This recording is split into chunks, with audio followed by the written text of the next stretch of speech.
kehilangan duit 12 juta berkedok part time job.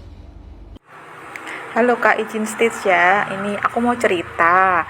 Aku juga ngalamin yang sama, tapi alhamdulillah enggak sampai ketipu. Jadi aku cuman dapet chat yang kurang lebih sama isinya kayak yang kakak tadi ceritain ya. Bedanya kalau tadi itu tentang TikTok dan satu toko ya, toko store yang udah terkenal. Ini aku dapetnya yang channel YouTube. Jadi tugasnya pun sama untuk nonton video, like, dan apalah ya, pokoknya 3 tugas.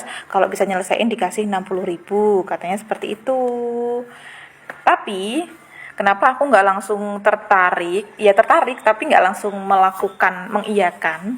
Itu menurutku ada yang janggal sih, karena pertama aku nggak pernah ngelamar atau ngedaftar apapun ya. Kedua, bahasa mereka ini tuh kayak bukan manusia yang ngetik gitu loh. Jadi kayak sebuah sistem atau ya sistem otomatis ya kalau menurutku. Jadi kalau ada pertanyaan apa akan otomatis dibalas seperti apa. Itu. Ini yang pertama. Terus nah, ini lanjutannya untuk meyakinkan korban, mereka tuh ngirim bukti transfer. Contoh bukti transfer kalau kita udah ngerjain tugas itu akan beneran ditransfer ke rekening kita. Nah, karena aku masih penasaran, aku nanya kan, apakah cuma itu kerjaannya, terus waktu kerjanya seperti apa. Mereka juga bales dan jelas. Nah, katanya begini jawabannya. Tapi beruntungnya aku tuh sempat nanya dulu sama suamiku, yang mana suamiku tuh orang IT ya, jadi paham. Itu paling scam kayak gitu.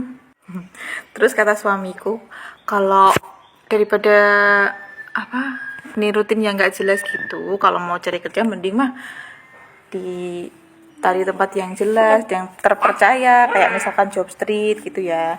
Nah, terus keduanya aku nanya juga ke adik aku, yang mana adikku tuh udah pernah kerja sebagai content writer dan itu juga ya remote, maksudnya hanya ngerjakan terus dapat gaji gitu. Nah, bedanya sih statusnya dia jelas sebagai anak magang dan perusahaannya pun jelas gitu. Jadi setelah aku nanya ke adik aku dan dia juga bilang, kayaknya meragukan deh mbak, ini nggak usah lah, malah aneh-aneh ntar gitu. Nah, alhamdulillahnya aku masih selamat ya. Pesenku buat teman-teman lain di sana yang emang lagi butuh uang ya, hati-hati, jangan mudah tergiur sama iming-iming dapat uang secara gampang ya, karena semua